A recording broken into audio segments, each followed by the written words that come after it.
o cerco de Bagdá. Antes de falarmos sobre Bagdá, iremos falar sobre o Ilkhanato. O território do Ilkhanato se formou a partir das guerras de conquista de Gengis Khan contra o Império Khorásmio, entre 1219 a 1224, e da continuação da presença mongol, sob o comando dos generais Shurmugam, Baiju e Eljejei. Seu fundador foi o Lagu, um dos netos de Gengis Khan, filho de Tolu e irmão de Kublai Khan e Mongke. Assumindo o lugar de Baiju, em 1255 ou 1256, o Lagu ficou encarregado de conquistar os reinos muçulmanos a oeste, tão distantes até as fronteiras do Egito. Agora falando do Califado Abássida, a Era de Ouro do Islã foi inaugurada no meio do século VIII pela ascensão do Califado Abássida e pela transferência da capital de Damasco para Bagdá. Os abássidas foram influenciados pelos mandamentos e ádices corânicos, como a tinta de um acadêmico é mais sagrada que o sangue de um mártir, estressando o valor do conhecimento. Durante este período, o mundo islâmico se tornou um centro intelectual para a ciência, filosofia, medicina e a educação, pois os abássidas abraçaram a causa do conhecimento e criaram a Casa da Sabedoria em Bagdá. Ali, acadêmicos muçulmanos e não muçulmanos lutaram para juntar todo o conhecimento do mundo e traduzi-lo para o árabe. Diversas obras clássicas, grega e romana, da antiguidade, que de outra forma teriam se perdido, foram traduzidas para o árabe e o persa, e depois seriam traduzidas para o turco, hebreu e o latim. Durante este período, o mundo muçulmano era um caldeirão de culturas que colecionava, sintetizava e avançava de modo significativo o conhecimento herdado de civilizações antigas como os romanos, os chineses, os indianos, os persas, os egípcios, os gregos e os bizantinos. Agora falando sobre Bagdá, em 1257, Mongke resolveu estabelecer a autoridade firme sobre a Mesopotâmia. O Khan deu a seu irmão, o Lagu, autoridade sobre um khanato subordinado e do exército, o Ilkhanato e instruções para obrigar a apresentação de vários países muçulmanos, incluindo o Califado.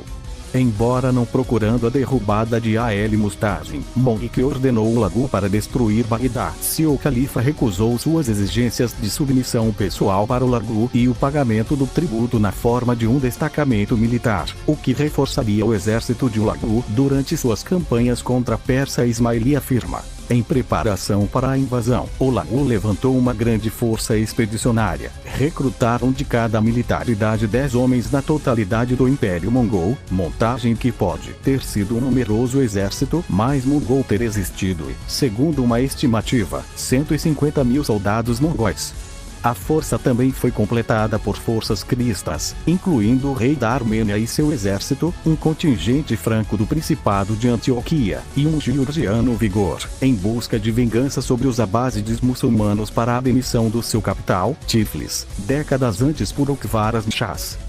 Cerca de 1000 especialistas de artilharia chinesas acompanhou o exército, assim como persas e turcos auxiliares, de acordo com Atamalik Juvaini, um observador persa contemporâneo. O Lagu liderou seu exército primeiro à Pérsia, onde ele fez campanha com sucesso contra os Lurs, o Bukhara, e os remanescentes de uma dinastia que vivia perto dali.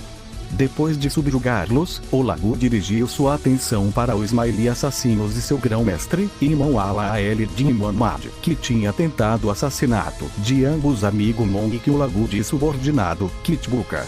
Embora assassins, falhou em ambas as tentativas, o Lagu marcharam seu exército para sua fortaleza de Alamut, que ele capturou.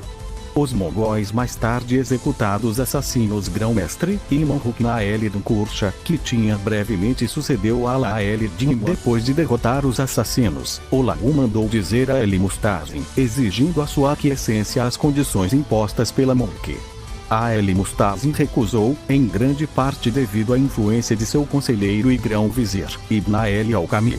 Os historiadores atribuíram vários motivos para a oposição de al-Alqami à submissão, incluindo traição e incompetência, e parece que ele mentiu para o califa sobre a gravidade da invasão, assegurando a al-Mustazim que, se a capital do califado estava em perigo por um exército mongol, o mundo islâmico corria em seu auxílio. Embora ele respondeu às exigências de Hulagu de uma maneira que o comandante mongol encontrado ameaçador e bastante ofensivo para quebrar mais negociações, A.L. Mustazin esqueceu de exércitos Summon para reforçar as tropas à sua disposição em Bagdá.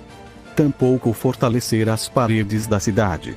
Até 11 de janeiro os mongóis estavam perto da cidade, estabelecendo-se em ambas as margens do rio Tigre, de modo a formar uma pinça em torno da cidade. A.L. Mustazin finalmente decidiu fazer a batalha com eles e enviou uma força de 20.000 cavalaria para atacar os mongóis. A cavalaria foram derrotados pelos mongóis, cujos sapadores violaram diques ao longo do rio Tigre e inundou o chão por trás das forças de Abbaside, aprisionando-os. O califado Abbásida supostamente poderiam invocar 50.000 soldados para a defesa do seu capital, incluindo a 20.000 cavalaria sob A.L. Mustazin. No entanto, estas tropas foram reunidos às pressas, tornando-os mal equipados e disciplinados. Embora o califa tecnicamente tinha autoridade para convocar soldados de outros impérios muçulmanos para defender seu reino, ele quer negligenciado a fazê-lo ou não tinham a capacidade de. Sua oposição zombando dele tinha perdido a lealdade dos mamelucos, e os emires da Síria, que eles suportados, estavam ocupados preparando suas próprias defesas. Em 29 de janeiro, o exército mongol começou o cerco de Bagdá, a construção de uma paliçada e um fosso ao redor da cidade. Empregando máquinas de cerco e catapultas, os mongóis tentaram romper as muralhas da cidade, e, até 5 de fevereiro, tinha apreendido uma porção significativa das defesas. Percebendo que suas forças tinham pouca chance de retomar as paredes, A.L. Mustazin tentou negociações abertas com Hulagu, que rejeitadas califa. Cerca de 3.000 notáveis de Bagdá também tentou negociar com Hulagu, mas foram assassinados.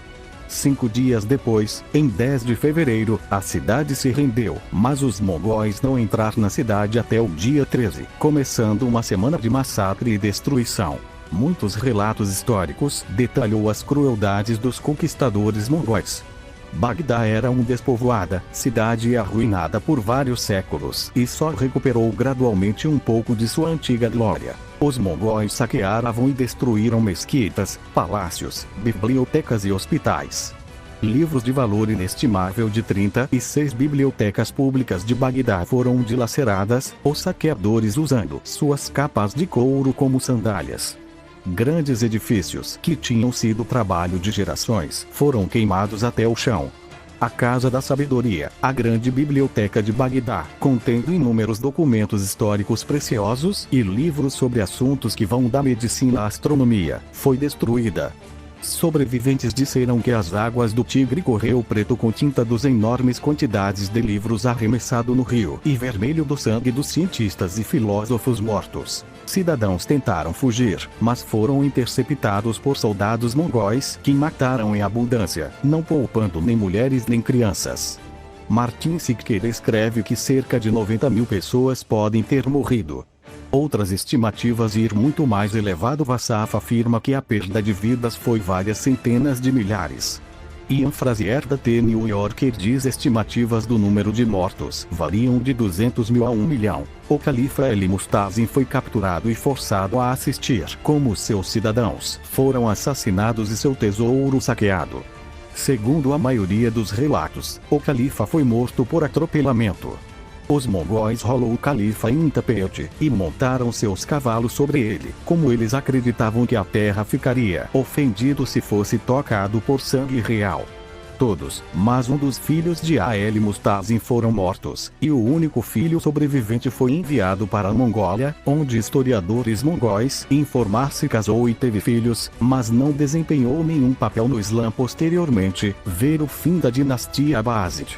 Hulagu teve para mover seu barlavento acampamento da cidade, devido ao mau cheiro de decadência da cidade em ruínas. O historiador David Morgan citou Vassaf descrevendo a destruição. Eles varreu a cidade como falcões famintos atacando um voo de pombas, ou como rajim globos atacando ovelhas, com rédeas soltas e rostos sem vergonha, assassinando e espalhar o terror. Camas e almofadas feito de ouro e incrustada de joias foram cortados em pedaços com facas e rasgado em pedaços. Aqueles esconderam atrás dos véus da grande areia e foram arrastados pelas ruas e becos. Cada um deles se tornaram um brinquedo, como a população morreu nas mãos dos invasores. Bom galera, esse foi o vídeo, espero que tenha gostado. Se inscrevam e deixem o like. Até mais.